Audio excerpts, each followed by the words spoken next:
Welcome to Island Baptist Church. Pastor Greg is teaching through the series called Great Conversions. Today we are covering part 17, titled, Who Happened to Paul? I was at an amusement park when I was younger, much younger.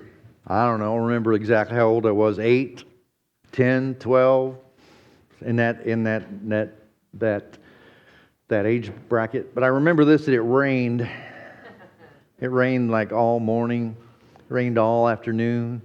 It was like, we spent all this money, went to the amusement park, a bunch of stuff was closed, and then it got real. It got real good. Because see, what happened was the rain drove all the families away. And me and my buddy, all of a sudden it starts to dry out. They open up the roller coasters, and we're golden. Nobody there. We own the place. We ride the big ones. And there's lines for that one. And then come toward the end of the day, it's already getting there. They're going to shut down. We got to be out in an hour or so. And so we hit a roller coaster named the Mine Train. It was an older one. It was a smaller roller coaster. But there's nobody in line. So we get in line and we ride it. And then they make us get off. We had to run down and we would run up. And even before it would take off again, they would let us on. And after 2 or 3 times, they just said, just stay on. It's against the rules, but like nobody's in the park. And so we rode that thing, literally we were counting, it's like just a dozen times in a row. Just bang, bang, just getting shook up, having the time of our lives. And then my buddy taps out. He's like, I'm done. It's like, no, man, we got like 15 more minutes before we got to be back at the bus. And he's, no, I'm done. And so I decide I'm going to continue and I'm going to ride it a couple more times. And I do. But it just wasn't the same. I mean, it was good, but it's not the same when you do things alone. It's not always about the thing you do, but the people that you do it with. Am I right? You find that to be true? Now, I'm not talking about sinful things, that those things matter, but if you're doing good things in life, they're always more fun, they're always more meaningful, and they're always better if you do it with somebody. Today we're going to look at Paul's life. He's wrapping up his life. He's wrapping up his ministry in Acts chapter 28. And we're going to take a couple of verses and we're going to use them in a little different, unusual way. I'll explain it here in the middle. But Paul, we need to understand who he is, the guy we're going to be talking about this morning. Just a quick recap. He's not had an easy life. He has been on a missionary journey. He has a mission in mind. He's got a purpose and task that God has given him. And it's not been an easy life. He's had beatings, literal beatings. He's been in prison. He's been mocked and he's been stoned and left for dead. He has had to deal with lawyers. He's had to deal with some bad religious leaders. He's been shipwrecked. He's been snake bitten. And he's all in this bad situation. He's in prison right now. And he's only there because he won't shut up about Jesus. They keep on trying to shut him up, but all these bad things happen. These people coming against him, and he won't be quiet. He won't quit talking about Jesus. And he's on his travels while he's incarcerated. He's locked up. He's been to the island of Malta. He's been to Syracuse. And then on the last leg of Paul's journey, we're going to take this little section and we're going to look back at Paul's life. We're going to take it. This is a jumping point to see who happened to Paul.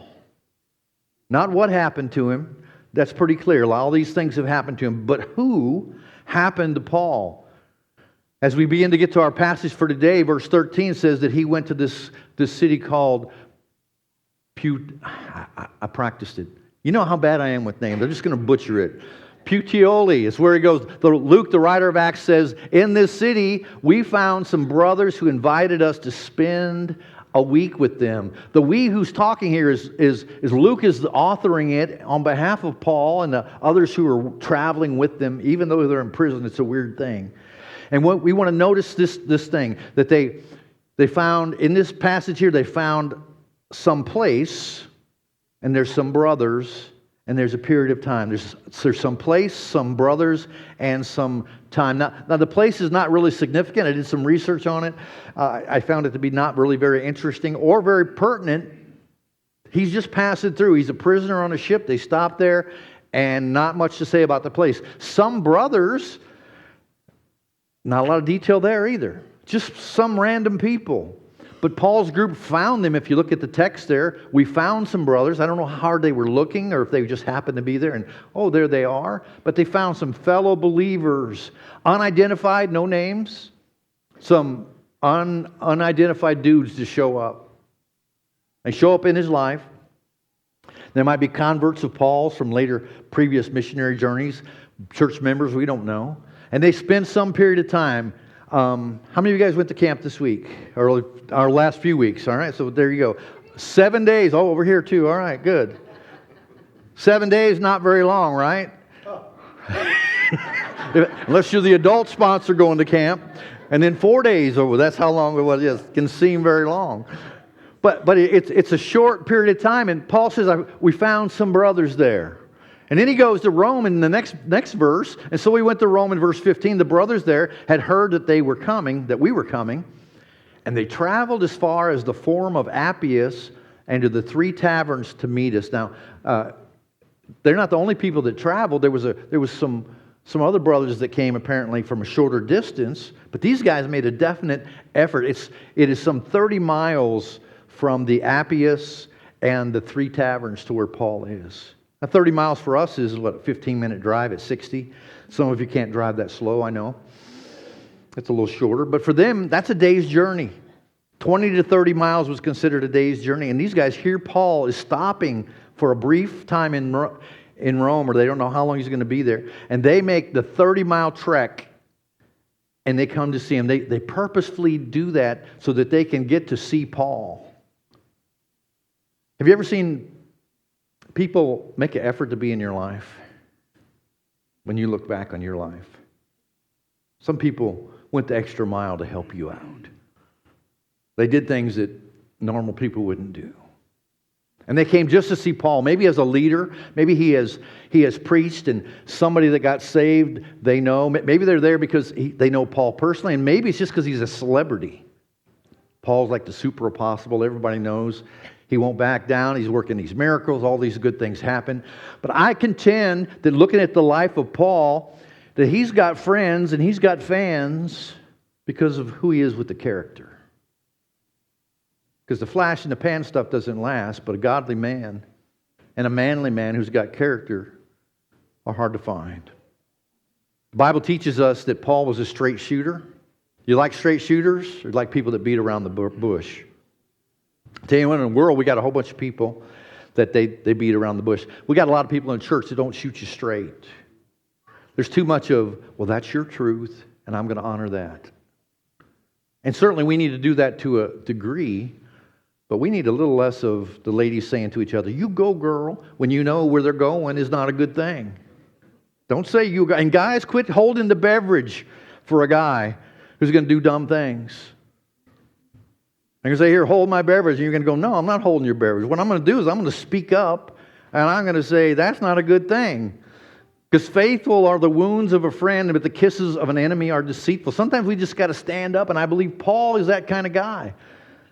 What he taught in the New Testament, his 13 books he wrote, he's the kind of guy that's standing up for what's right. He's not bashing people, but he's not going to cuddle you. I think all we want is a little cuddle in church. We want a little coddling versus a challenge. Paul's saying, no, I'm not that kind of guy. And some people think Paul's rude. Some people look at Paul's life and they think that he's perhaps a mean, like a stern individual. I don't see him that way. You look at the books that he wrote, and he talks about being compassionate. His content's hard because it's straight from the Word. But I don't believe his delivery is that way. Not if he's living up to the things that he wrote. There's not room for rudeness in sharing the gospel. There's not room for being curt and being prideful and being boasting. Another version of Proverbs 27:6 says, a slap of a friend. Sometimes you just got to give them that wake-up call. I'm not advocating violence. It's a metaphorical slap, all right? Like, come on, dude, don't do that. Proverbs 28:23 says this, he who rebukes a man in the end, at the end of it all, will gain more favor than he who has the flattering tongue. Paul is anything but the flattering tongue. And so why should he have friends? Why should he have people that even care about his life? Because he's speaking the truth. and he's doing it in love. And we look back on Paul's journey, we can see the people that God brought into his life. And we can see, first of all, that there's some unchosen companions from the verses we looked at. Unchosen. He didn't choose these guys. They kind of showed up. God brought them into his life. Do you have unchosen people in your life? You look back, I hope you do.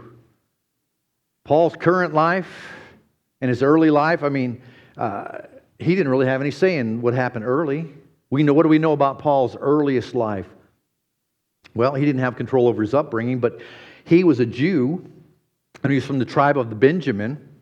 He was a Roman citizen by birth, and that meant he had certain perks. The reason he gets to go to Rome is because he's a Roman citizen. He doesn't go through all this legal process in some small town, but he gets to go to the big guys in the big city. He had legal privileges. He had Roman citizenship, which suggests he also had some money in the bank.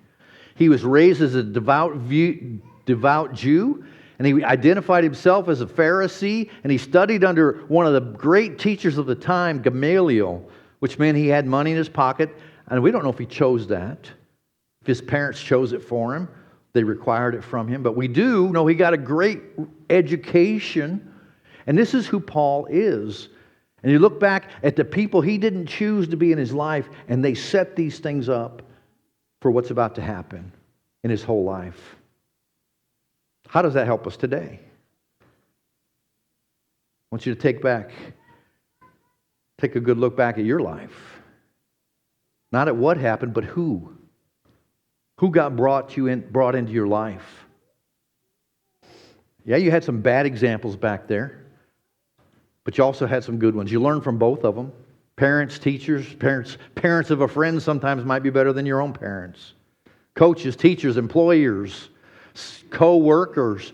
Paul had these early influences. He no say in it. He had these early experiences that he really didn't have much say in. But we all come to the point where we choose some people that come into our lives. Some of you made some bad choices at some time. And maybe even right now, you got some people that you've let into your close circle that are not good for you.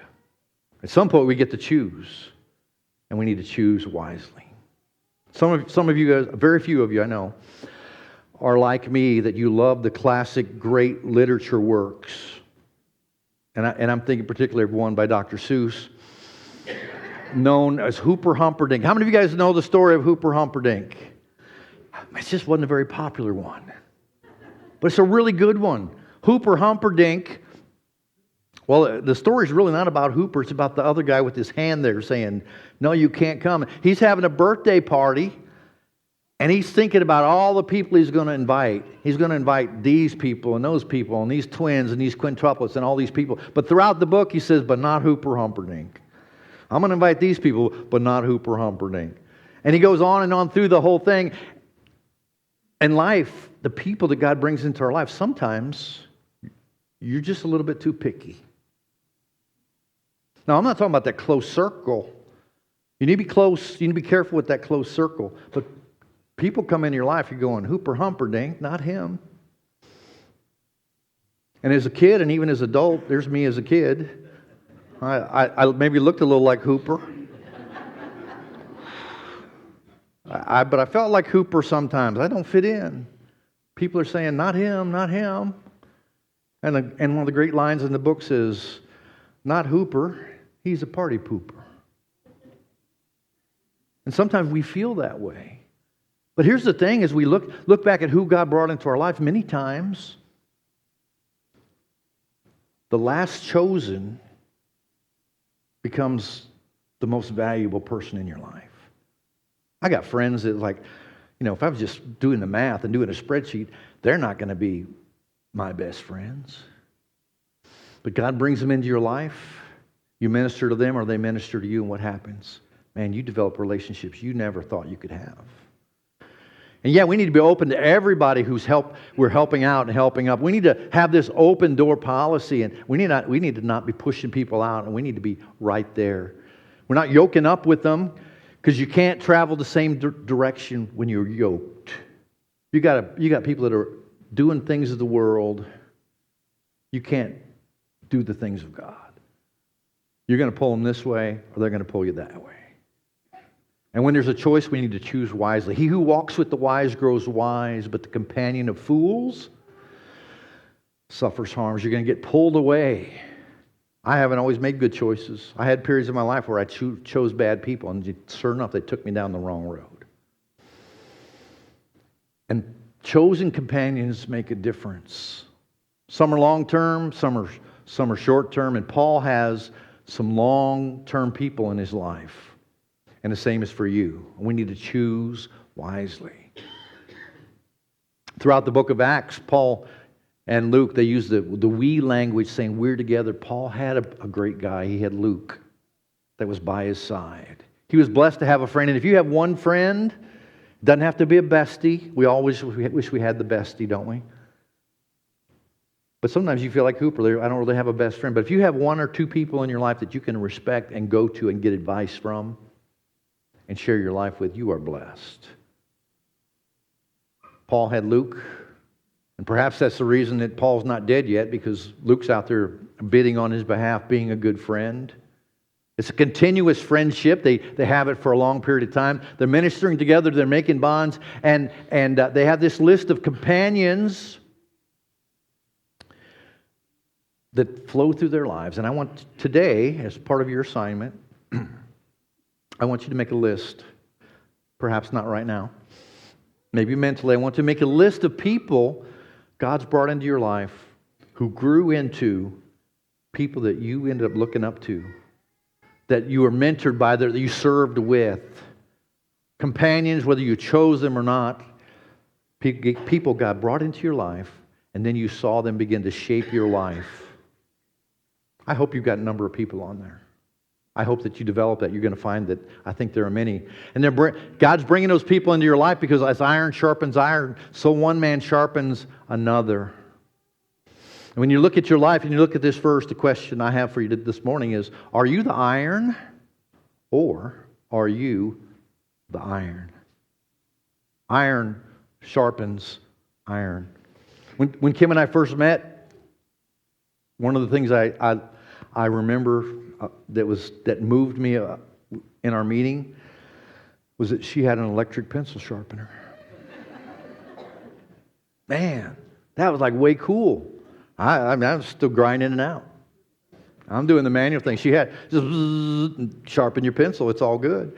Like, man, she's uptown.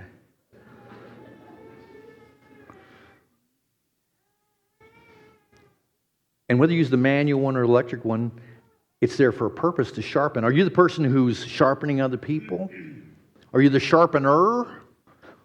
Or are you the sharpenee? Your answer should be, I'm both. You should be always learning and saying, man, somebody's got to shape me. There's not quite to the image of Christ. And so, in another aspect, we need to say, I'm always looking out for people to help. If I'm only one step ahead, I'm still doing that. And if we identify too much as the sharpener, what happens is we could become arrogant. Like, oh, I'm just here to help people because I'm so good. That's not the right way. But sometimes we can say, I haven't learned enough. I can't help anybody. We don't do anything. And we miss out on the sharpen E or the sharpener side. We're not doing that. And sometimes when we sharpen people, happy things don't happen. Sparks begin to fly. Happened to Paul. Paul said to Barnabas, hey, let's go back and visit the brothers that were in our town, that we preached, and see how the word of the Lord is done in there and see how they're doing. They're following up. They had some real ministry. These two guys had some good stuff happen on there saying, let's go back and check on these people. Paul's saying, hey, Barnabas, me and you, let's do this. But it's not all peaches and cream when Barnabas decides that he wanted to take this other guy. Third party, third wheel. John Mark. Let's take John Mark with us. But Paul did not think it was a good idea. It wasn't wise because this guy, John Mark, had deserted them in Pamphylia and he'd not continued with us in our work. Wait a minute, this guy dropped the ball as far as I'm concerned. And all of a sudden, there's trouble in Apostleville. Oh, the Apostle Paul, like, no, this is not working real good. Mission Central has a problem. It's like, we got this missionary thing, and it's not happening. He doesn't give a reason why John Mark doesn't continue. I assume, and then you can get in trouble doing that, but my assumption is if it would have been doctrinal, that Paul would have addressed that. Luke would have addressed that. So to some degree, it's just basically that Paul wanted to do it one way, and this guy John Mark wants to do it a different way, and they can't agree. The word deserted might be a little bit too strong. In the Greek, it does have the idea of revolt. But here's the thing. Revolt is in the eyes of the beholder. Because if you do something I don't like, I tend to paint it black and white, good and bad. I think that's human nature. This is probably one of those grayscale areas. We don't know for sure. The King James, it just says they departed and they didn't go with him. And essentially, that he rejected Paul and Paul rejected him because they wouldn't do it their own way. And they had such a sharp disagreement that they parted company. Disagreement, they could not agree, and they said, we can't. You can't do it my way, I'm not going. Well, if you're going to do it your way, I'm not attending. And there's only 4 players. There's Barnabas, who ends up going with John Mark, and Paul ends up taking Silas, and they go a different direction because they can't get along.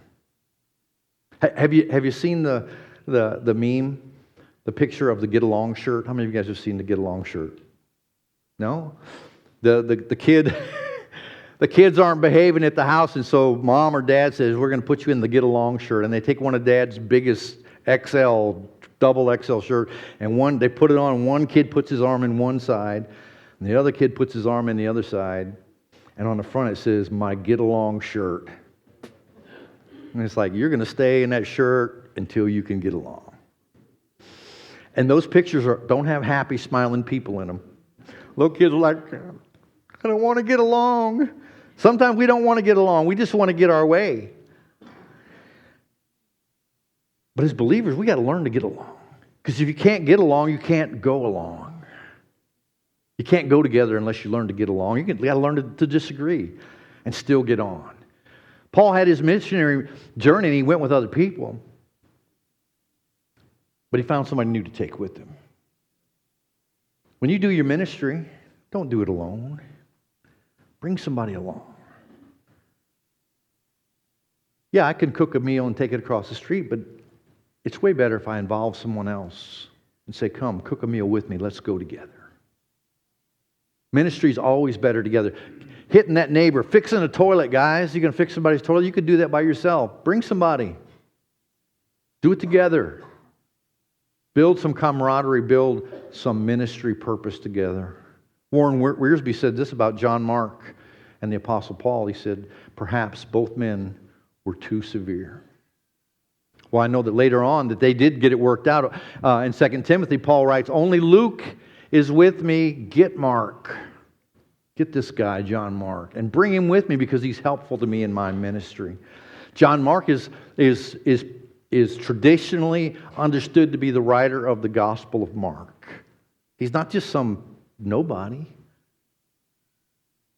Luke, who writes the book that we're in, Luke wrote that book, and he also wrote the book of Luke, and the Apostle Paul wrote 13 books in the New Testament. And so these are big guns, but they can't get along. But they're sharpening each other, and we see as it plays out that they do get along, and they find a way to make things work. So we got short-term bright spots in our lives also. It's summertime, and I think back to when I was in high school, and all I had to do was make enough money to spend on me. It was kind of nice. It was a nice period of time. Just enough gas money to get ice creams, to go to the fair, do stuff like that. It was a brief period, but it was very beautiful. It's that idea that you meet people and they're great to you, but you know the summer's going to be over quickly. Paul had some of those people in his life. The island of Malta, they were there for 3 months. There were some other places for 3 days. In some places, it seemed like people ran through and he got a couple hours with them. And as you look at your life, there are people that scroll through and roll through your life. And it's not about the amount of time you spend with them, it's about the meaningfulness of it. Our passage for today talked about some brothers. Paul says, who invited us to spend a week. And the brothers had heard that they were coming, and they traveled to meet us. And Paul says this, at the sight of these men, Paul thanked God, and he was encouraged.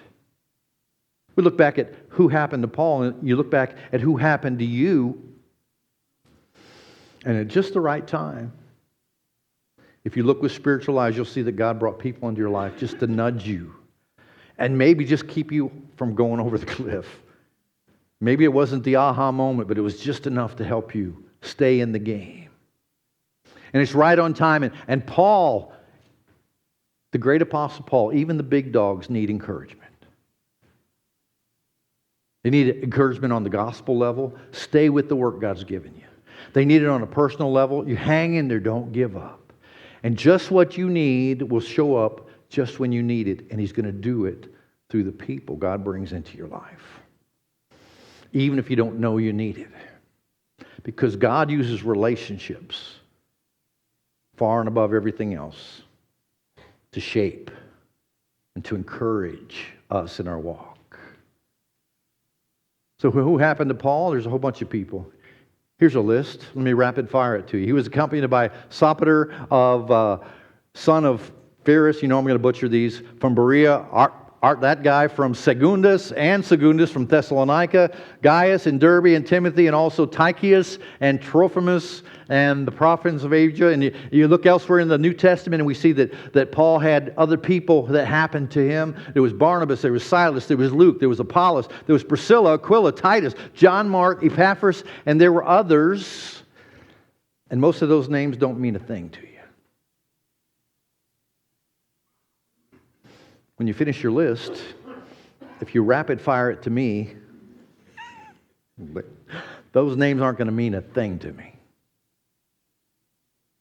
They'll mean something to you. Because you see, God brought them into your life.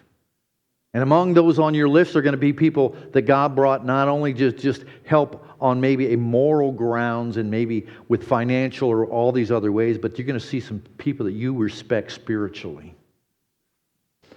That God brought in, and you see them, whether they're chosen or unchosen, whether they're short-term, whether they're long-term, you see that God brought them all into your life, and I hope that you consider them as spiritual leaders and messengers. Because that's what God does. He brings people a step or two ahead of you into your life, and He moves you forward. Paul hung out with some big guns. In Galatians 1, it says that Paul hangs out with Peter and with James. We already mentioned some other big guys he hangs out with. But it doesn't matter the size in the eyes of the world. If they're leading you toward Jesus, they're big. And they're probably not angelic beings, and they're likely not going to cause you to hear the audible voice of God, but you know they're a godsend. So the challenge is to make that list. Because when you make that list and you check it twice, you're going to find out that they're the ones that make your journey meaningful. They're the ones that make your journey tolerable at some times. And I'll bet you're going to find yourself encouraged by the way God has provided for you. Who happened to Paul? Lots of people. One guy we happen to leave out on his list. Jesus happened to Paul. He was going the wrong direction. Jesus shows up. Paul changes and he goes in the right direction. He persecuted Jesus, and he comes to be a complete follower of Jesus.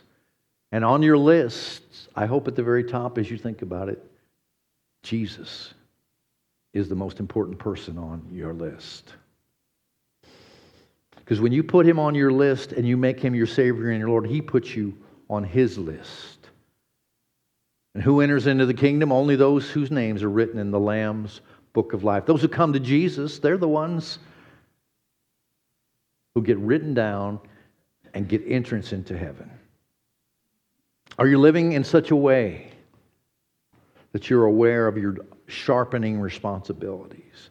That you're trying to be on someone else's list? Not to pat yourself on the back, not to say, look at me, but to say, people need the same things that I needed, and I'm willing to live in such a way. Because let's face it, life's a roller coaster. It's ups and downs, and it's goods, it's bad, it's right, it's left, it's twisting everywhere it go. And it's not about the roller coaster, it's about the companion. It's not about the ride of life, but it's about the relationships that we have going through the life. And as we looked at what happened to Paul and we looked at what happened to you, we need to ask ourselves, who am I happening to? Who am I happening to? Who am I being there for? Who am I setting myself up to be on their list to say, this is a person I can trust. This is a person who will help me. I hope you'll establish that list,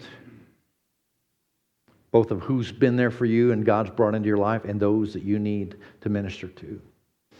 And when you do that, I challenge you, I encourage you to embrace the possibilities. Leave it wide open before the Lord and say yes to what He has for you. Pray with me if you will. God, I thank you for those who I could list and no one would care. You brought the names into my life. God, they were there to shape, to move, to mold, and sometimes, Lord, just to tolerate me. And I'm grateful that through them you showed me love. And God, they continued to point me to Jesus. And I pray, Lord, as we examine the list of provisions and people that you brought into our lives today, that you well up within our hearts, that we might want to do the same for other people. We thank you for the gift of salvation that comes for all who believe, and those yet to believe. I pray today, Lord, they might turn to you and say, Jesus, I need you in my life. I lay my life at your feet in service. However you want to speak, I pray that you'll start with me, Lord. Move in my heart, move in my life, move in my mind, that I might say yes to you as well as each of these other people that you brought here today.